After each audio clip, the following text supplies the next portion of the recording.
No vídeo anterior eu falei para vocês de várias memórias da minha infância, mas esqueci de falar a que seja talvez a lembrança mais importante de toda aquela época. E é sobre imaginação. Eu lembro que eu estava sozinho numa barragem, no final de tarde, jogando pedras na água.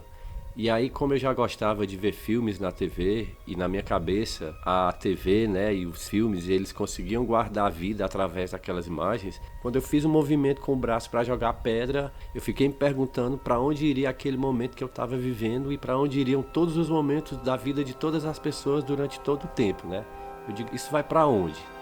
Parece um pensamento bobo, mas foi nesse momento que eu percebi pela primeira vez a existência do tempo. Eu percebi que o tempo passa. E foi exatamente por causa desse momento aí, onde eu percebi que o tempo passa, que eu vi que a gente precisa fazer o que tem que ser feito. Tem que fazer a coisa certa, né? Porque o tempo não volta, ele só anda pra frente. Eu tô contando isso pra vocês porque esse momento me chamou a atenção para a importância da imaginação, para a importância de sonhar e o quanto é importante imaginar coisas boas. E aí eu percebi que a imaginação é a primeira porta que se abre para a gente tornar real aquilo que a gente imagina, aquilo que a gente sonha.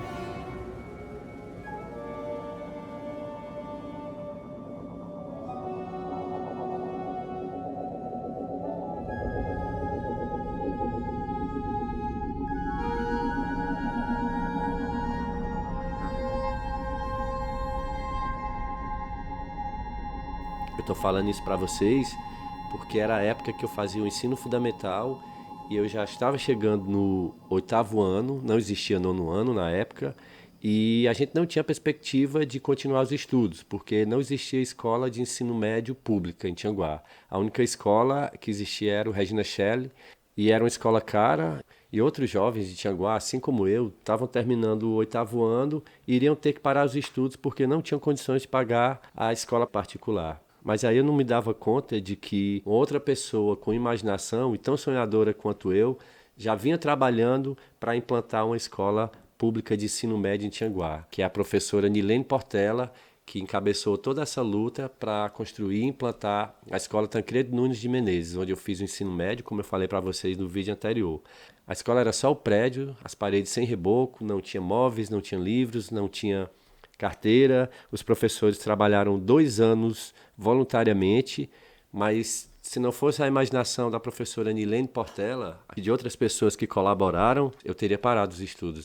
Naquela época a gente não tinha nada de alternativas de educação superior pública em Tianguá. E aí era uma época que eu trabalhava como professor substituto.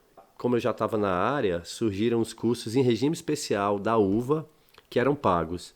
E aí com a grana que eu ganhava desse trabalho como professor substituto, eu pagava as mensalidades desse curso. E aí me graduei em pedagogia pela UVA e em seguida fiz uma especialização em códigos e linguagens, também pela UVA. O município então abriu o concurso para educação, eu fiz, passei. E além de trabalhar como professor substituto, eu comecei a lecionar também nas escolas do município, tanto escolas de comunidades rurais como escolas da cidade. Eu lecionei em quase todas as escolas municipais de Tianguá e também nas escolas da rede estadual. Nesse meu período em sala de aula, eu tive muitas experiências inesquecíveis, mas a maior delas foi em Santa Luzia, né, que é o nome carinhoso que se dá para a Tabainha. Eu trabalhei lá durante um ano e foi a experiência pedagógica que mais me realizou em toda a minha vida. Eu atuei em sala de aula até 2002, né, quando a Secretaria de Educação do município me chama para compor a equipe do Departamento de Cultura, né, que tinha acabado de ser criado ali dentro da Secretaria de Educação. E tinha sido criado ali com a função de cuidar das questões culturais do município. Nessa época foi feita a primeira pesquisa sobre a cultura em Tianguá. Foi um mapeamento cultural solicitado pelo Unicef. Eu participei da equipe que coordenou esse trabalho.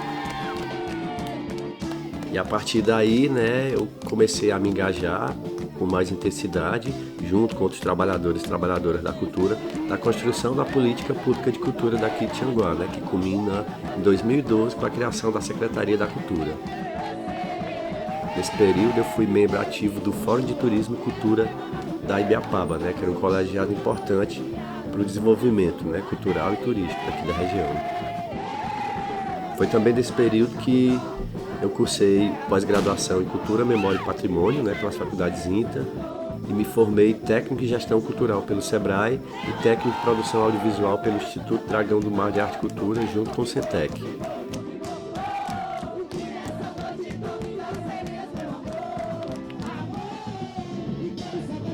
Essa história continua nos próximos vídeos e você pode conferir seguindo a gente nas nossas redes sociais, no Instagram, no Facebook, no YouTube, @Natal Portela.